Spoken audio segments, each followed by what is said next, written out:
휴가에서 돌아왔습니다. 이재명 대표. 기자들에게 오늘 김은경 위원장 관련 질문을 꽤 많이 받았는데요. 뭐라고 답을 했는지도 한번 들어보겠습니다. 대표님, 김은경 혁신위원장 관련해서 그 노인 폄하 논란이랑 이제 가족사 폭로 관련해서 이어지고 있는데 이 부분에 대한 좀 해명 필요하다고 보시지 않는지요? 네, 좀 신중하지 못한 발언 때문에 마음에 좀 상처를 받았을 분들이 계십니다. 부담스럽게 생각합니다. 이 대표님이 사과라는 떠나신다는 얘기 있는데 혹시 이런 관련해서 뭐 의견 내실 계획 있으신가요? 대표님 책임론에 대한 입장은 어떠신가요? 대표님 직접 사과하실 의향은 없으신가요? 네, 부담스럽게 생각합니다. 위원장님 경질 의견에 대해서 어떻게 보실까요?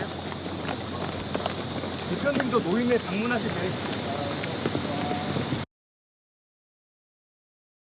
화면 그대로고 사실 기자들이 이른바 꼬리 질문이라고 하잖아요.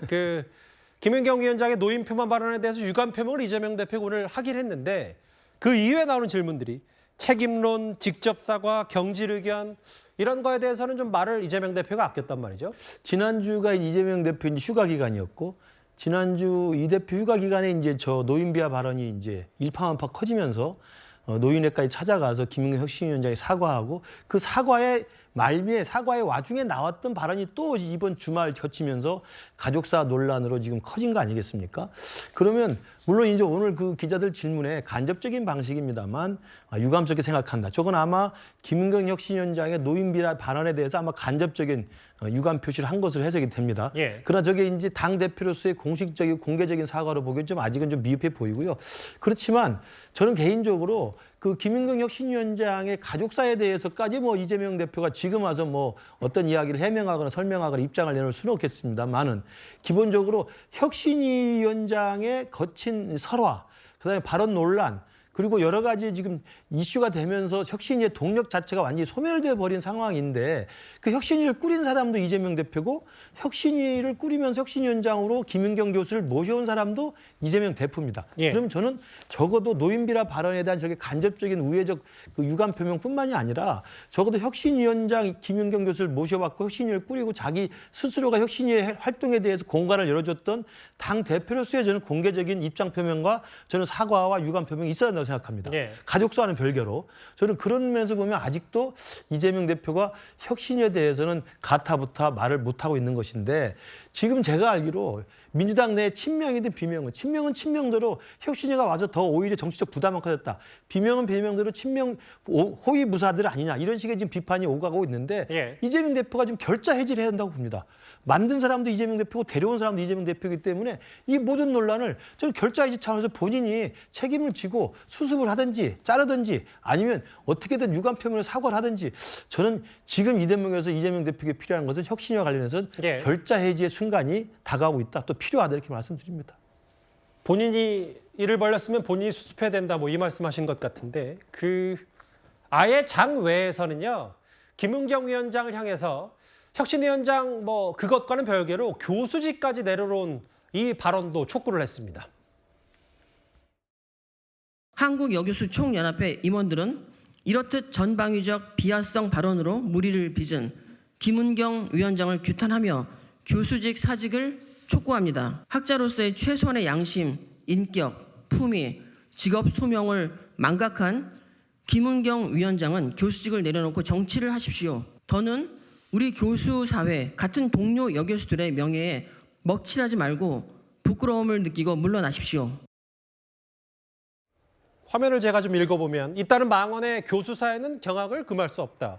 또 하나, 동료 여교수의 명예에 먹칠하지 말고 교수직을 내려놓고 정치하라는 얘기까지 좀 했는데 일단 뭐 교수 일부 단체에서도 김은경 위원장을 대단히 비판하고 있고 근데 이재명 대표는 지금 보는 것처럼 일단은 좀 침묵하면서 관망하고 김은경 혁신위원장에게 좀 정면 돌파 뭐 이런 힘을 실어줄 것 같다는 느낌도 들고요. 어떻게 좀 보십니까? 네.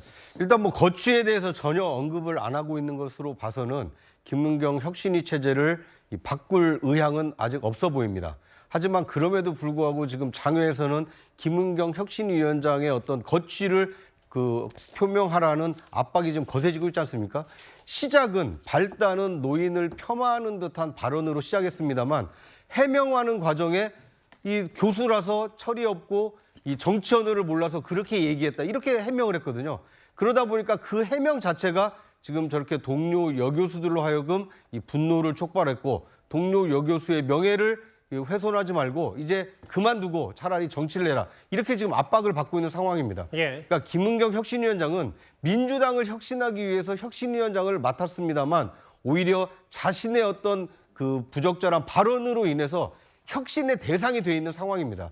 김은경 위원장이 거취 표명을 늦추면 늦출수록 자신에 대해서도 어떤 이 불명예스러운 여러 의혹이 제기가 되고 있고 또 자신을 임명한 이재명 대표 그리고 민주당에게도 굉장히 큰 부담이 되고 있기 때문에 예. 버티면 버틸수록 오히려 더 이 궁지에 좀 처하게 되는 이 과거 좀 조국 사태의 데자뷰가 지금 만들어지고 있는 것이 아닌가 하는 생각이 좀 듭니다. 당내에서는 아예 그 혁신위 자체를 해체하라는 목소리도 분명히 있긴 한데 이쯤 되니까 또 김은겸 혁신위원장의 부동산도 다시 소환이 됐습니다. 지난 총선 때 그러니까 3년 전 민주당은 이른바 투기지역 2주택자 이상은 공천에서 배제했었습니다. 주택이 2주택이시죠. 그래서 이제 그 부분 때문에 지도부에서 많은 이제 고민도 좀 있었고 이제 아파트 있는 게 남편께서 돌아가시면서 상속으로 이제 물려받으신 건데 상속 당시에 자녀들이 아주 어려서 그 상속 재산에 대한 처분에 대한 그 본인의 판단들을 존중하는 차원에서 그 법정 지분대로 나누어서 현재까지 소유하고 있는 것으로 파악했습니다. 뭐 재산이야 많을 수도 있고 적을 수도 있고 이 부분도 좀 별개로 봐야 되는 거 아니냐는 시각이 있는 반면에 다만 그 혁신을 하겠다는 혁신위의 수장이 민주당의 총선 서약과 어긋나는 부분은 오히려 사생활 논란보다는 엄중하다 뭐 이런 얘기도 좀 동시에 있어서요. 네, 좀 전에 그 뭐 교수단체에서 교수를 내놓고 정치를 하라 이렇게 이야기를 했는데요. 교수도 못하는데 정치인은 너무 급이 낮아지는 거 아닙니까? 아예 그냥 정치인은 그냥 뭐 교수도 못하는 사람들을 정치하라 이야기인데 사실 정치인들이 존경받아야 되는 그런 자리인데 참 이런 현실인 것 같습니다. 자, 그리고 김은경 위원장이 뭐 재산이 뭐 집이 두 채 있다. 이거는 저는 뭐 자본주의 사회에서 충분히 할 수 있다 봅니다. 예. 근데 문제는 본인이 들어오면서 뭐라고 이야기했냐면 본인은 굉장히 많은 걸 포기하고 들었다고 이야기를 했어요. 그러니까 본인이 지금 연구소에서 뭐 프로젝트가 많은데 그거 다 포기하고 자기가 여기 들어왔다는 이야기를 하고 있고요. 예. 또 하나는 지난번 금감원 부원장을 할 때 본인이 치욕을 참으면서 끝까지 임기를 지켰다라고 이야기를 했는데 예. 이야기를 들어보니까 당시에 뭐 그렇게 치욕스러웠던 건 아니었던 것 같습니다. 제가 금감원 쪽 사람들 이야기 들어보면 아주 일 본인이 열심히 많이 했다는 거예요. 근데 그게 이제 결국은 임기를 유일하게 지킨 건데 혹여 이제 3억 원에 달하는 이제 연봉 이게 사실 금감원이요 굉장히 특수 이 단체라서 이게 굉장히 연봉이 높습니다.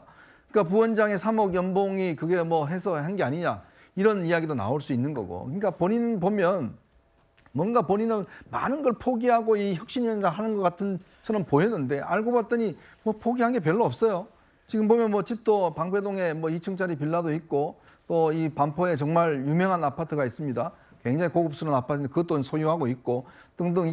본인으로서는 뭐 크게 손해날 거 없는데 굳이 그렇게 손해가 난 것처럼 이야기를 하시니 그것 자체가 저는 오히려 또 문제가 아닌가라는 생각이 듭니다. 김남국 의원이 구멍난 신발을 신고 다니고 본인은 아이스크림도 못 먹으면서 한다라고 했는데 알고 봤더니 뭐 수백억대 부자였지 않습니까? 마찬가지로 본인이 많은 프로젝트를 포기하고 정말 힘들게 왔다라고 이야기를 하는데 알고 보니까 이렇게 많은 재산을 갖고 있다고 그러니까 좀 그러네요. 예.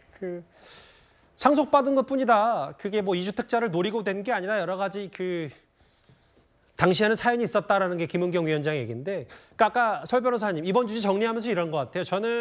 저도 마찬가지로 김은경 위원장의 신의의 주장이 진짜 맞는지 아닌지 저도 잘 모르겠어요. 이거는 내밀한 부분이기 때문에 좀 더 들여다봐야 되는데 다만 혁신을 하겠다는 사람이 3년 전 민주당이 가장 죄악시했던 다주택자 아니냐.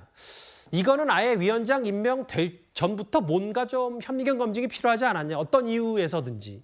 이런 부분은 어떻게 좀 생각하세요? 그러니까 아까 권칠승 대변인 말 맞다나 상속으로 인해서 취득한 것도 있거든요. 본인이 뭐 돈을 벌어서 취득한 것도 있겠지만은 저는 그래서 뭐 2주택을 소유하게 된 경위에 대해서는 뭐 어느 정도 소명은 저는 어느 정도 됐다고 보고요. 당에서도 그게 어느 정도 납득이 될 수 있는 상황이다라고 판단했기 때문에 아마 혁신위원장을 맡기셨던 것 같고, 다만 그 혁신위원장으로서 저도 이 생계까지 포기하고 왔다 이 말을 저도 인터뷰 기사를 들었을 때는 조금 의아했어요. 차라리 내가 할 게 정말 많은데 열일 제쳐두고 민주당을 위해서 왔다라고 한다면 차라리 민주당에 대한 애정과 그다음에 정치 발전을 위한 어떤 본인의 헌신을 말하는 것이구나 생각을 하겠지만은 아니 생계까지 포기하고 왔다 그래서 저도 되게 그 재산이 많으신 부분은 최근에 알게 됐고 오히려 이 인터뷰를 먼저 알게 돼서 교수 출신이셔서 여러 가지 뭐 사회 활동이라든지 연구소 활동으로 이렇게 생계를 이어가시는데 그래도 또 뭐 당을 위해서 이렇게 오셨다고 하니까 높이 평가를 하고 있다라고 했는데 또 저같이 예를 들어서 뒤늦게 이렇게 100억대 재산을 알고 있다고 한다면 약간의 배신감을 느끼지 않을까라는 생각도 좀 들어서 굳이 김은경 혁신위원장이 안 해도 될 말을 굳이 하신 건 아닌가 저는 그렇게 생각합니다. 알겠습니다. 좀 신중하고 조심스럽게 접근을 해봤는데 김은경 위원장의 여러 구설들은 일단 끊이지 않는 건 분명합니다. 첫 번째 이슈 여기까지고요. 민주당 이슈가 하나 더 있습니다. 바로 다음 주제입니다.